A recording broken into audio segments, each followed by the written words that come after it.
Hello, everybody. Marc Burgess here, outlaw number 56. He, him, back row, general nuisance, in and off the pitch. I'm here today to introduce a lovely, lovely man in the name of Darren Abel. Darren, could you give us a bit of an introduction to the group, please? Hi, my name's Darren Abel, he, him, outlaw number 50, front row, loose head prop, when I can play, but there we go, that's my age for you. Mate, you're as young as you feel, that's all I say. So, Dazza, I've got a few questions for you, if I may, today. Really interested to hear your views on LGBT and all things good. So my first question, what comes to mind when you think of LGBT spaces or groups, such as the Boston or Q space, for example? Well, I'll start with the Boston. I mean, it's a great night out for anybody, and it's actually a big mixed feel. They are so welcoming in there. It's not just for gay, lesbian, bisexual people. It's for anybody. And it's such a great night out, and it's really lovely. It's the only real night, well, it's the only place in town in Northampton for sort of anybody to actually go to like that. So that's a great place. Q Space, I don't really know much about it. It's not something that's pushed by the local community. I mean, there are a few things around Northampton that happen. Q Film at the Royal and Durngate Theatre, when that's open. I mean, that happens once a month, which is a really good thing to go and sit and watch films. But to be honest, I mean, Northampton doesn't push itself enough as a LGBT community, I don't think. There's quite a lot of other things that they could do. That's a good point, Darren. What do you think Northampton could do more to make things like Q Space more prominent? I just think they need to advertise themselves more.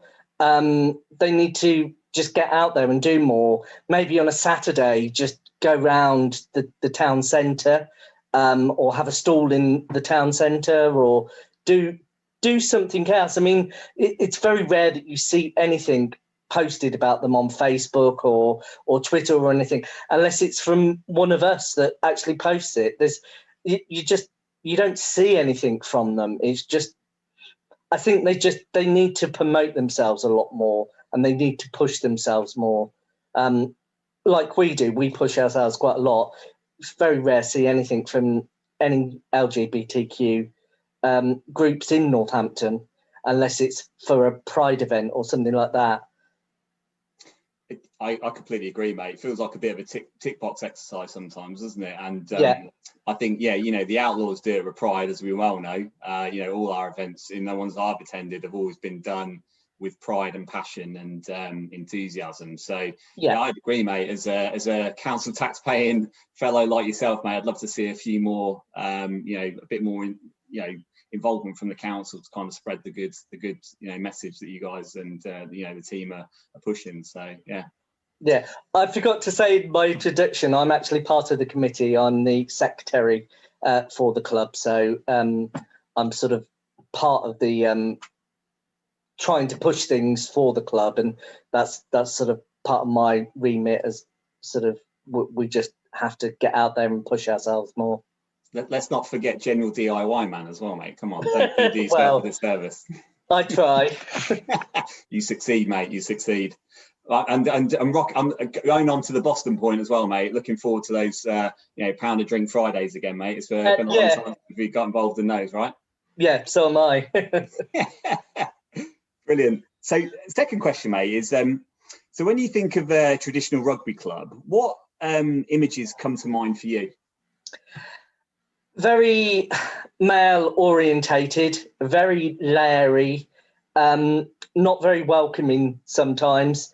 If I was to turn up to a normal rugby club and say I've never played before, I don't think I'd be welcome. It's not something that ever thought of doing is going to join a normal rugby team. I don't think if it wasn't for the Outlaws, I wouldn't be playing rugby. I wouldn't. There's no way that I'd go and join a normal rugby team. I mean, the thing is, since joining the Outlaws, I found most of the scouts very, very, very welcoming. I mean, the clubhouse is lovely. Everybody there. Sherv, who is their chairman, the president of the scouts, is really welcoming. He's really lovely sometimes. And it is a welcoming place. But from the outset, from somebody that didn't know rugby, you just wouldn't get that vibe just looking in on them. So... No, again, that's disappointing to hear, of course, mate. I think, there's always talk of, rugby being a very inclusive sport. As a straight guy myself, I mean, again, just because I said I played, I guess I got welcomed in. But like you say, for somebody who's probably just coming in new and wants to get a foot in the door, it's disappointing to hear that would be the case. So, yeah, probably there's more to be done there by traditional rugby clubs to, open up like an entry level sort of, foot in the door, if you like, just to get the, people involved.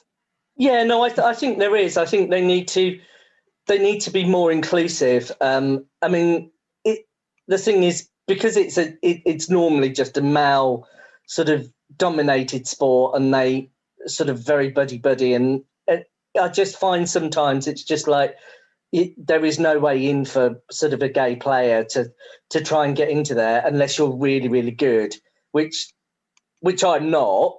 But then, do you know what I mean? It's one of these things. I'm part of the team because I really enjoy it, and I enjoy the camaraderie of the team. I really enjoy sort of the activity side, sort of than the training, more than really I do sort of games, actually. I prefer that. I mean, I'm not the best of players. I'm the slowest one on the pitch by a mile, and I will say that.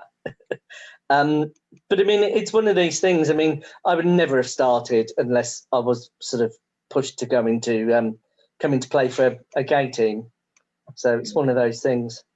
Mate, you shouldn't put yourself down. I've seen you put in a few shifts, so don't you put yourself down like that. I've had to, you pulled me off the ground a few times, mate, when I've been flagging, so don't you do yourself a disservice. Cool, thank you. So next question, mate, is, so obviously we just talked about traditional rugby clubs there. So what did you think a gay rugby club would be like when you joined? To be honest, I didn't really have much of an idea, because my first training session, I turned up and it was literally 3 of us there. And one of the other people was a brand new player who had played rugby for many, many years, was a straight player. And he was like, oh, well, I don't think I belong here. So, and I felt really, really out of it because I was literally, there wasn't hardly anybody there. And that was the same for sort of a few weeks, until I then went and played in my first game. So it felt really, really strange. And I thought, actually, there's not many players. I don't really know whether I'm going to fit in here or whether it's going to be all right. But I persevered for a few weeks, and it got better. And obviously after my first game, I did enjoy it, apart from being smashed and not really knowing what I was doing in my first game, just being thrown straight into the scrum and saying, just stand there and just push. Okay, fine, I'll do that. I've never done a scrum before, but that's fine. But yeah, no, I mean, they were very welcoming when I came along, and as I've got to know people and got to know the club, I mean, it's just such a great team, and it's been so welcoming. And actually, over the years, it's got better and better and better. The more people that we've had and the more people we get in the team, it's so much better for us as a team. And it shows how welcoming we are. Definitely, mate. I think we're knocking on the door for nearly 200 players coming through the door now, and getting on the pitch, which is a great accommodation for the committee and everybody who's come through the door at Outlaws. So that's great news. Mate, that leads on nicely to the next question, which is just about, how do you think the Outlaws has changed your view of rugby club teams? You mentioned there about, trying to get through the door potentially at a traditional rugby club versus what you've done at Outlaws. How do you think your view of Outlaws has actually changed that perception? I mean, it has changed it a lot. The thing is, to be honest, I don't think I would ever go and be with a straight rugby team, because I don't feel as if I would feel very comfortable with them. But knowing quite a lot of the teams that we played recently, a lot of them would be very welcoming. But to be honest, I feel safer and I feel more at home with the Outlaws, and having done so much for them for 6 years, 7 years, however long I've been with them. Do you know what I mean? They are sort of the team that I really love now. And I mean, other teams, I've seen different sides, and actually over the past few years, I've seen how, because of the way that we handle ourselves as a team, I've seen how impressed they are at us, thinking when they first ever played us, thinking, oh, this is a gay team, this is going to be a walkover. And then realising, actually, it's not just a gay team, they are a rugby team. It just so happens that they have gay players for them. And the other teams locally that we have played over the years realised, actually, they're not just here just to look pretty and sort of be here for that. They are here to play a game because they are a strong team. And that's the thing with us. I think we are building, and people round the county are getting to know us better and getting to know that actually they are a rugby team first and foremost, albeit they are a gay rugby team. But we can play. So that's the good thing about us. Definitely, mate. And we are still pretty at the same time, right? Like, I've done my hair and everything for this interview. So some of us are, Mark. you mate included. Come on. So next question, mate. We just talked about, obviously, traditional rugby clubs. Have you had any playing experience before you joined Outlaws at all? Only when I was at school, which is years ago. I played a couple of times, which you have to do as part of your sort of sports lessons and PE lessons back in the day. But to be honest, it wasn't anything that I really wanted to go into. It wasn't a sport. I was just like, oh, no, it's not for me. But being pushed to come in and sort of being badgered every week by a mate saying, come on, come and join, come and play. And I relented, and ever since then, I've not looked back. But I mean, I don't think, if it wasn't for him saying, look, just come along and give it a try, I don't think I would have ever given it a try and been where I am sort of today. So. No, good answer, mate. And like you say, we still want you on the pitch, of course, mate, but you're doing some great things in and around the club as well to continue the growth that we're having, locally and nationally and internationally, mate, as well. So it's great work. So keep that up as well. Thank you. One of the other, we talked about your training session a minute ago, your first one, and what happened with three of you being there. But can you just describe some of the feelings that you had when you sort of rocked up and were putting your boots on? How are you feeling about your first session? It's 6 years ago, so it's quite a while ago. I was really, really nervous when I first turned up, not knowing what to expect, thinking that, I'm so unfit. God knows how I'm going to be able to do this because I'll be so out of breath. I won't be able to do anything. Really, really apprehensive and going, actually, do I really want to turn up? And I think when I got there, I sat in my car for at least 15, 20 minutes thinking, do I actually get out my car? Do I go on that pitch? Nobody else is here. There's only a couple of people there. And I'm like, do I really want to? And then my mate turned up who had pushed me to come along and was like, come on, let just come and give it a try. And I was like, okay, I best just sort of give it a try. And I think after half an hour of running up and down the pitch and doing a few things, I think I got into it and thinking, oh, well, actually, yeah, well, I can do a little bit of this. I'm not brilliant, but I'll just keep going and see how well I can do. And yeah, so yeah, apprehensive, but in the end, it was a really good session. Really enjoyed it, and yeah, it was worthwhile going. So definitely, mate. And every time I see you on the training pitch, mate, you're always giving 100%. So you know, it sets a great precedent for the others as well coming in. You know that.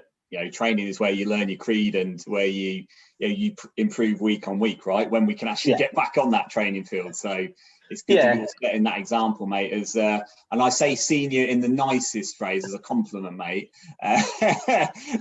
Yeah. Well, I am one of the older members. Nothing wrong with that, mate. More refined, mate. You know what they say about a fine wine, don't they? So. Yes, a veteran. We're all veterans, mate, to be honest. I'm not quite ready for the sort of knackers yard yet, mate. No, we're not sticking you out to pasture yet, mate. Still plenty of years. Yeah, I'll be going down the glue factory soon, though. Brilliant, mate. So that was a good sort of description of how you're feeling, because like you say, I think you're not alone in that. Like a lot of people on that first session coming in, or either for the very first time or coming back, they have that feeling of apprehension. So I don't think you're alone in that. So kind of flip that around then. So you finished the training session, albeit only a few of you, but you finished the session. How did that make you feel afterwards? What were your feelings at that point that you'd actually done it and achieved it? I felt quite proud of myself for actually having turned up and gone, actually, look, let's go along and see what I can do. And I was like, actually, I really enjoyed that, and I want to see whether I can do this and whether I can give it a go. I thought to myself, look, give it at least 4 or 5 weeks just to see how well you do. If you don't like it after that time, then just say, sorry, it's not for me. But it was one of these things. I thought, actually, look, it was a good session. Let's see how well this goes, see whether other players turn up. I think after 3-4 weeks of just starting training, I was then thrown into my first ever game, which was such a huge learning curve, just being told, oh, just stand there and just do this and just, yeah. And I was like, well, actually, I don't really know what I'm doing. Where do I stand? And then people just shouting at me left, right and centre. And I'm like, yeah, don't shout. I don't know what I'm doing. Just let me get on with it. I mean, I still don't really know what I'm doing on the pitch half the time. Mate, who does? To be fair, I just look to my left and say, where am I supposed to be? Well, when there's a scrum, at least I know what I'm doing there. When there's a lineup, I know what I'm doing there. But when everybody else is running around the pitch, and I'm like, yeah, I can't keep up with you. So I'll run there and get there when I can. Exactly, mate. Just have a rest, mate. Those scrums and lineouts are hard work. So, put your feet. Well, yeah, they can be, yeah. Oh, brilliant. So just thinking of new members coming to the club, mate. So if somebody was rocking up to Outlaws tomorrow and it was their first session, what sort of advice do you think you would give to them when they're embarking upon their adventure with the Outlaws? Just to talk to people and get to know people, and no question is a stupid question. If you don't know the answer, just ask it. If you don't feel comfortable doing something, just say something. Just say, look, at the moment, I don't feel comfortable doing this. Why is? Perhaps ask the question, why is that? Why do you not feel comfortable doing that? And then someone can explain to you, well, this is what you need to do, and let's just take you through it. Because there's so many senior members of the team now, and there's so many great sort of people on the team that are a coaching staff that could easily go, right, okay, look, we've got 5 minutes. I'll take you to one side and I'll show you what you need to be doing. But I just think somebody new coming in, I know they will be really apprehensive and go, I don't really know what I'm doing. But the thing is, we were all there once. And I just think people need to go, right, look, I don't know what I'm doing. Can somebody help me? I think as a committee member, part of the committee's role is anybody that new comes along, we always try and make sure that somebody goes over to them, talks to them and say, look, we're so-and-so, we're part of the committee, we're here to help you. If there is anything that you want or you don't understand, please just ask. We're here to make you feel comfortable. We just need you to feel comfortable. If there is a problem, you need to tell us and we will address that problem. You're there for yourself, and then consequently you'll be there for the team, because it is a team sport in the end. It's not a solo sport. So we're there to help you as much as you are there to help yourself. So I think people just need to go, right, actually, yeah, they're there for me. Let's see where this goes. I'm apprehensive, but yeah, we can do this. We'll see what happens. I agree, mate. I think the greatest disservice that we could do for a new player coming to the game or somebody returning to the Outlaws is not looking after them and not putting an arm around them and not giving them the support they needed in that initial phase, because it's a real shame. Like you say, we talked about traditional rugby clubs earlier. Think about all those players that rocked up to a club, maybe done 1 or 2 sessions and just not felt welcome. I think that is the worst thing that we could do to any player, regardless of ability, regardless of colour, creed, sexuality or anything. I think that's the worst thing that we could do, is not put their arm around them and not make them feel welcome, because I think that would be a massive letdown for somebody who's actually, the hardest bit is getting there, like you say, getting out the car and putting your boots on and getting there. I think that would be the greatest disservice, because they've made all that effort to come and see us. The least we can do is put an arm around them. So I know I've had great fun just putting my arm around new people and just saying, look, I'm here if you need me, and any questions or anything, nothing stupid. If you're worried about where you're standing, don't worry about it, because it's all safe here. There's nothing, you can make whatever mistake you want, it doesn't matter. I think just giving them that reassurance is probably the best thing we can do. So I'd agree with that, mate.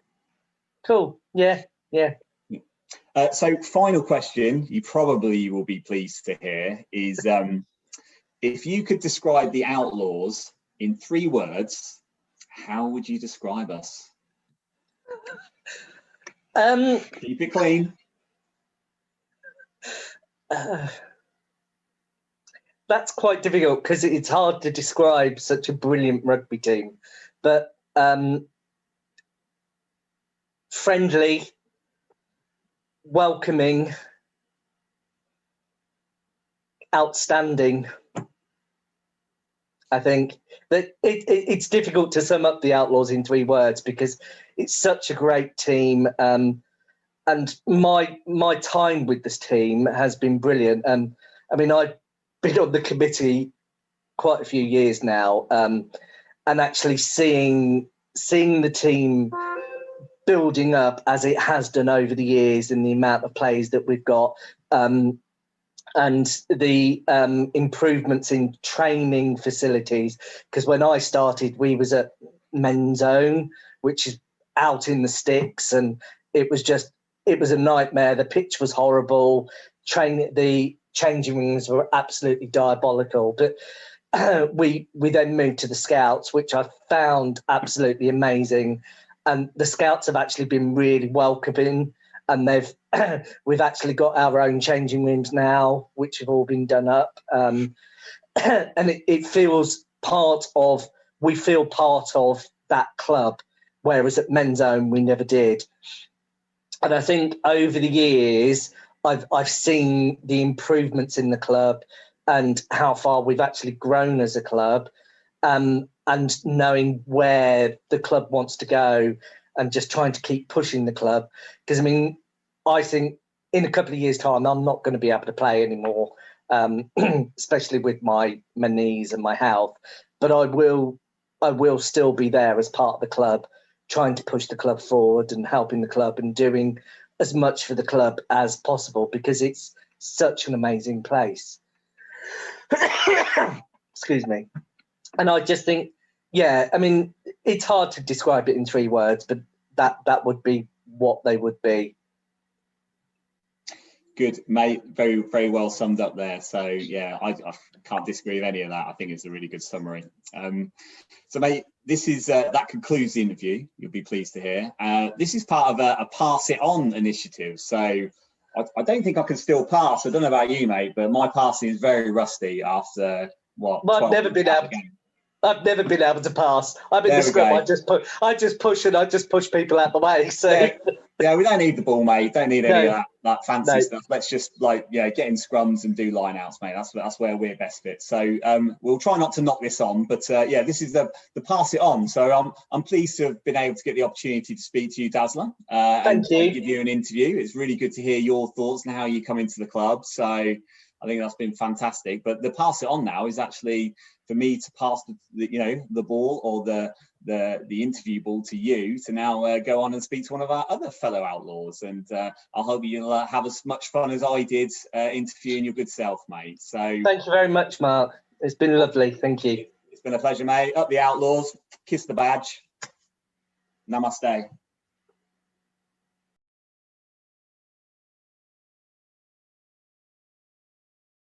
Thank you for watching an interview with an outlaw. If you like what you saw, please click like. And if this is the first time you're here, why not hit subscribe for more from our channel? We release 5 every Friday, so let's see who will pass it on next.